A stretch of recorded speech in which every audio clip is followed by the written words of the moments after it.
I've said before, there's no need for any of that. Now, welcome to the channel, and in this video I want to talk to you about those time sensitive pruning and cutting jobs that you really need to get done by the end of September. If you start cutting outside of this small window of opportunity, you can weaken your plants, you can reduce your flowering displays in the spring, you can encourage pests and diseases. It could all go wrong if you get the timing wrong. So we'll get to it. There's one thing I want to mention first, and that is this.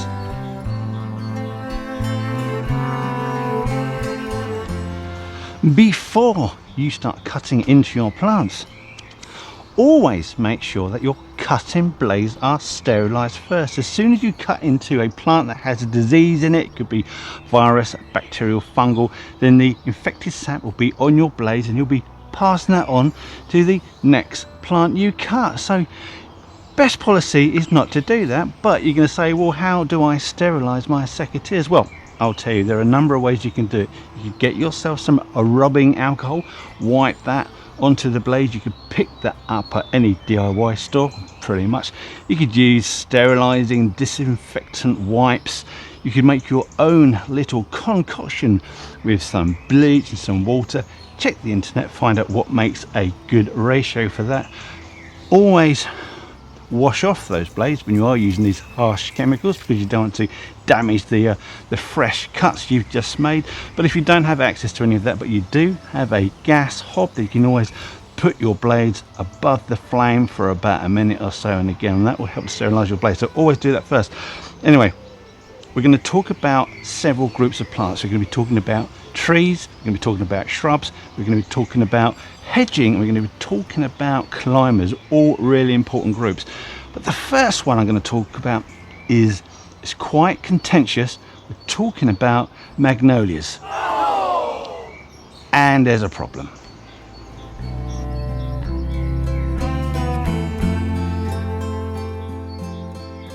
Now, I know I said a problem is actually two problems. Now, I will concede that the best time technically to cut your magnolias is going to be end of the summer, early autumn. So that is now. Saying that, two issues. Firstly, you shouldn't be cutting your magnolias at all. If you start cutting into your magnolias, you are going to create strong, invigorated vertical growth. You're going to ruin the ornamental shape of your magnolia's branch work. It will look terrible. Just don't do it, and on that new growth you're not going to get any flowers in the spring. So you've cut it because I'm assuming your plant is too big for the space you planted it for. Well, that's what the problem is, not the cutting of it every year. As soon as you start cutting into these, anything other than removing a branch that is in the way, becoming an obstruction, then any kind of a haircut or big lops, you've ruined your shape. It won't recover from that. That is your plant done. So you're cutting it because it got too big. So how about, instead of doing that, purchase the right size magnolia in the first place. There are a number of really good small magnolia trees. Off the top of my head, you've got Lily Flora. That's a fantastic one. It's got quite a nice deep coloured bloom. You've got your Magnolia stellata, which really popular. That's probably the smallest, about 2 meters tall.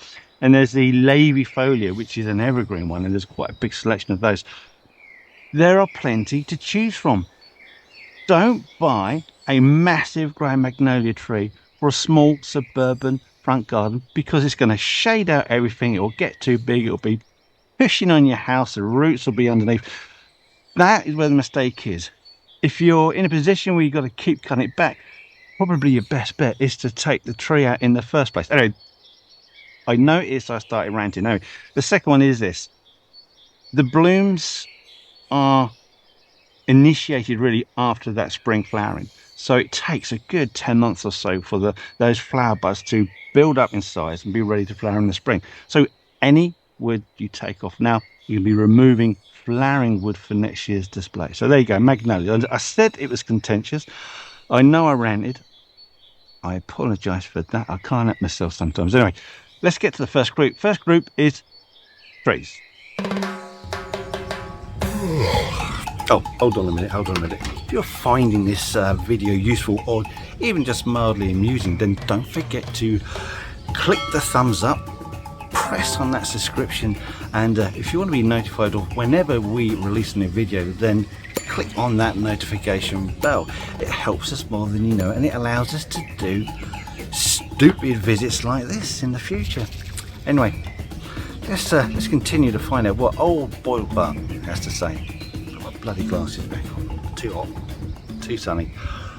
It's too lovely. Come September, you are literally on the very knife edge of being able to do any more cuts to your stone fruit tree. You're right on the edge. You may have also flipped over it depending whereabouts you live. So we're talking about your cherries, both your ornamental flowering cherries and your fruiting cherries. We're also talking about apricots, we're talking about peaches, we're talking about plums, damsons, gages. All these trees that are in the stone fruit family, which is your Prunus genus. The problem with these is that as soon as things start to get damp, rainy, wet, fungal spores are flying around from old leaves that have been sitting about in the ground, and that increases the risk of both silverleaf, which is a really nasty fungus that you can't get rid of, you can't spray for it, and other than that you've got one that you could argue isn't quite so bad but it's still terrible, and that is your bacterial canker, which again, there's no sprays for it. You can't, once it's in the plant, it's kind of in the plant, although if you catch it early you can remove large sections and hopefully take out any of the infected material. The tree will be a bit misshapen, but you'd rather have a tree than no tree, surely. So this is it. This is your, it is late, but this is your last opportunity. Do it on a hot, dry, sunny day. There are still sunny days like this in September, but really it's only going to be a matter of weeks before that opportunity is gone. So that's your last chance. Get that wrong and you could be severely damaging your plants. Now, when it comes to pruning shrubs, September is going to be your last opportunity to do so, whether or not you should be pruning that shrub anyway. The reason for this is because you have plenty of time for any new invigorated growth that comes off to lignify, so harden off, become woody, before the winter frosts arrive. Because if that new foliage is still soft, as soon as you get a hard frost, then all that foliage and wood will be completely melted, damaged, taken away. The plant has wasted its resources in growing it. So this is your last opportunity to do those kind of cuts. So which plants are the ones that you need to cut now before it's too late? Well, I will tell you. The first one is arguably one of the most popular of all shrubs, and that is your wonderful lavender.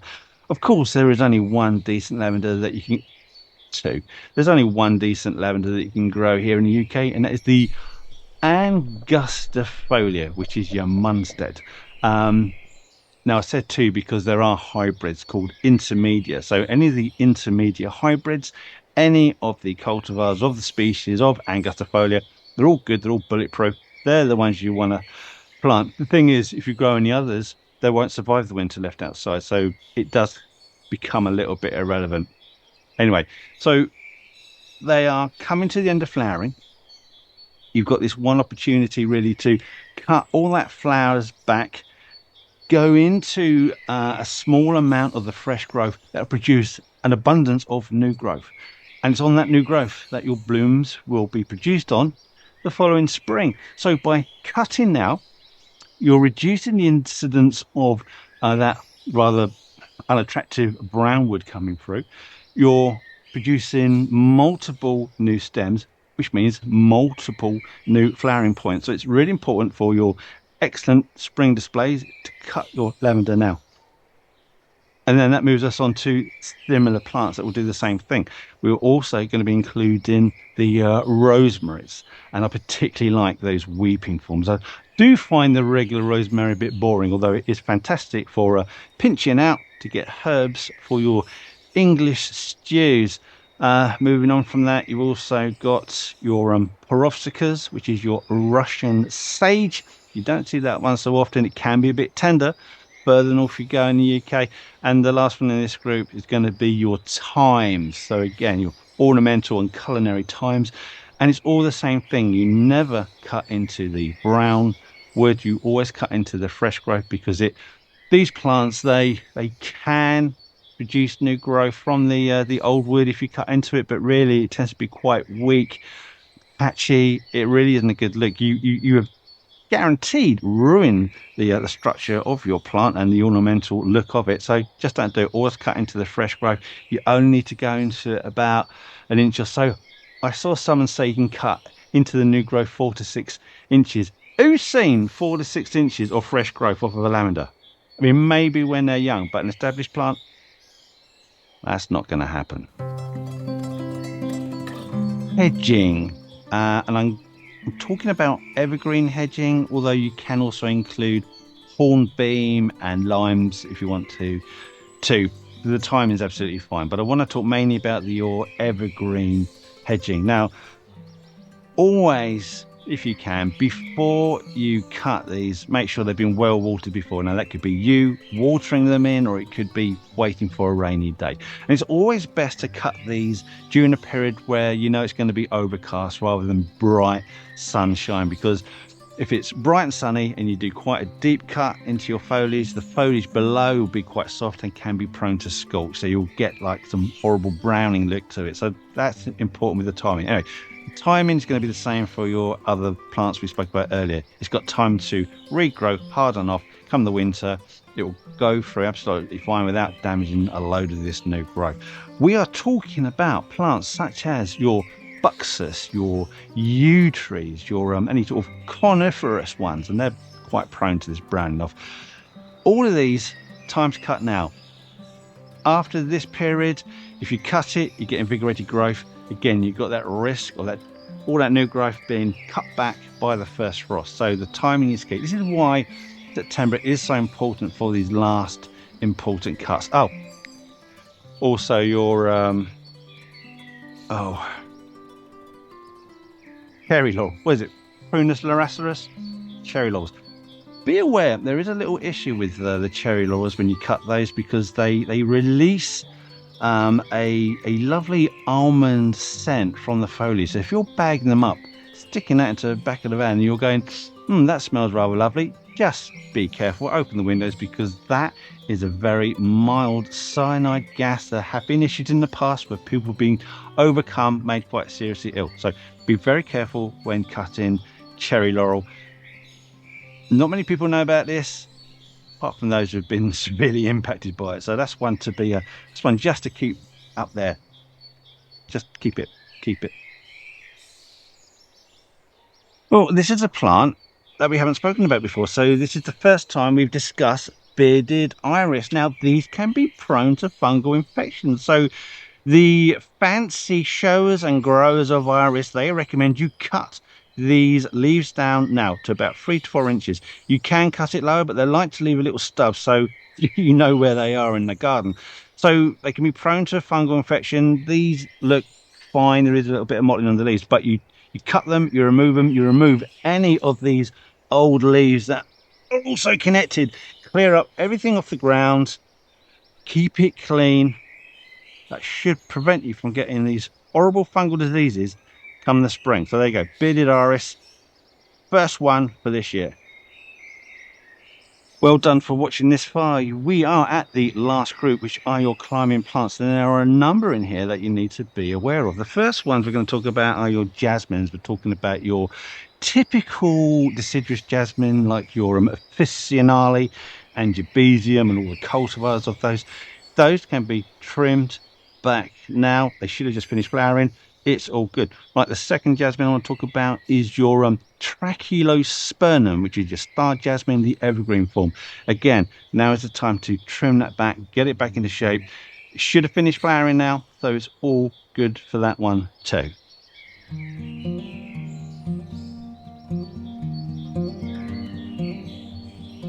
Your next one is your passion flower. In the UK, we tend to only grow one, which is your Corula and the cultivars of.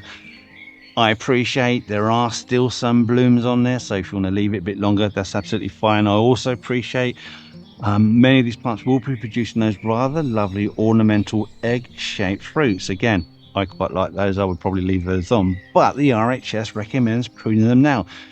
They say your plants are looking untidy, messy. Remove all of the stems with spent flowers on it.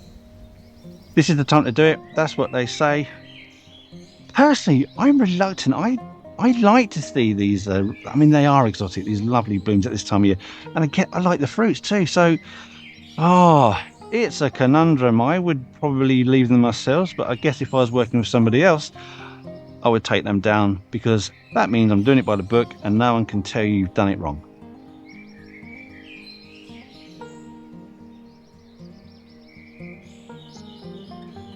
Honeysuckles, my least favourite of all the climbers.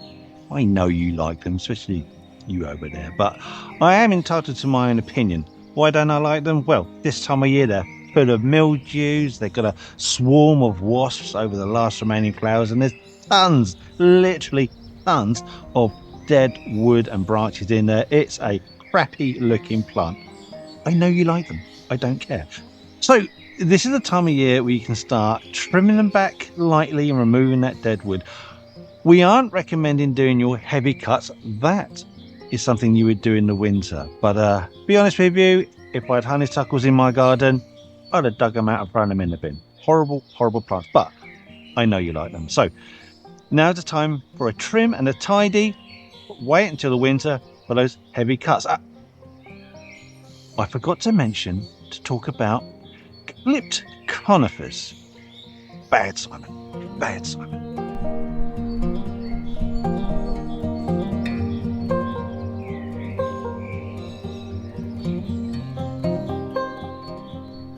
So when it comes to clipped, trained, topiary conifers, again, September is going to be the last time to cut these. And the information for this is exactly the same as we've said for your hedging. Water them before you cut them. Choose an overcast day. Any new growth should harden off before the winter comes. So it is the same story really with many of these plants we've spoken about. But I'm sure that out there are plenty of other plants that will need to be cut now as their last chance opportunity, especially as this video is watching multiple countries around the world. So if you've got any great plants that should be cut now that we and our viewers should be aware of, put that in the comments. We would love to hear from you. Anyway, thanks for watching. Don't forget to click that like button. Aeroplane right on my last bit of this video. It's the bane of my life. Anyway, thanks for watching. Hopefully we'll see you in the next video. Goodbye.